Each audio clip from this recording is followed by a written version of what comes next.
Hi everyone, this is Leigh Goldstein, the Trading Director at 10 Minute Trades. Welcome to the weekly Market Movers video preview. This is our trade room schedule, as well as a look at all the events we feel will move the futures markets in the upcoming week. Let's get started.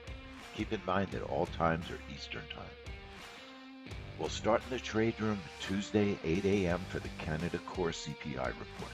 We'll be back in the room at 9:30 for existing home sales, 12:30 p.m. for the 20-year bond auction, which is a family money trade, and then 4 p.m. for the API report.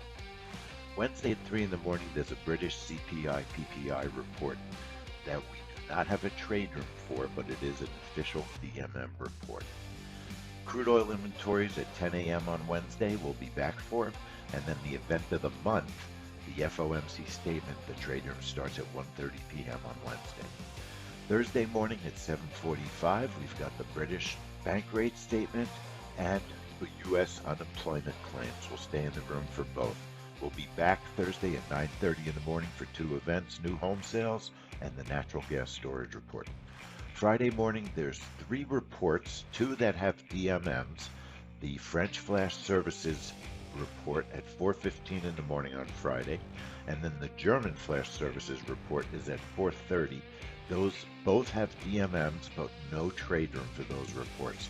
Then at 5:30 a.m. is the British version of the same report, their Flash Services. That's a report we're keeping an eye on for movement on the pound, no official DMM. On Friday, we start in the trade room at 8 a.m. for core durable goods, and we'll stay in the room for the final event of the week, Flash Manufacturing Services. So I hope you enjoyed the video and you get a look at the events that we feel are important in the upcoming week. So try to make your way into the trade room to learn about appointment-based trading and how we're going to trade these events. I'm Leigh Goldstein, the Trading Director at 10 Minute Trades. I'll see you in the trade room.